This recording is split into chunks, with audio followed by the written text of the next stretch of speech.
حضرت عائشہ رضی اللہ تعالی عنہ فرماتی ہیں کہ ایک شخص نبی کریم صلی اللہ علیہ وسلم کی خدمت میں حاضر ہوا۔ اس کے ساتھ ایک بوڑھے بزرگ بھی تھے۔ آپ صلی اللہ علیہ وسلم نے اس سے پوچھا کہ تمہارے ساتھ ان کا کیا رشتہ ہے؟ اس نے کہا یہ میرے والد ہیں۔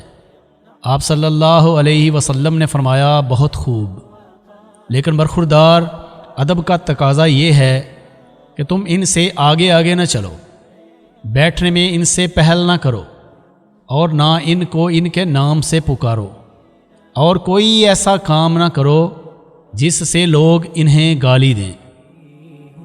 حضرت عمر بن خطاب رضی اللہ تعالی عنہ سے روایت ہے، کہتے ہیں کہ میں نے حضور صلی اللہ علیہ وسلم کو فرماتے ہوئے سنا ہے کہ تمہارے پاس اویس بن عامر اپنے جانثاروں اور چاہنے والوں کے ساتھ آئیں گے، جن کا تعلق یمن کے قبیلہ مراد اور کرن سے ہے۔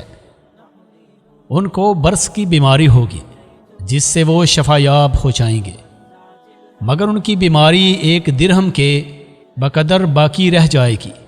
وہ اپنی والدہ کے فرما بردار ہیں، اگر وہ کسی چیز کے بارے میں اللہ کے بھروسے پر قسم کھا لیں تو اللہ تعالیٰ اس کو ضرور پورا کریں گے۔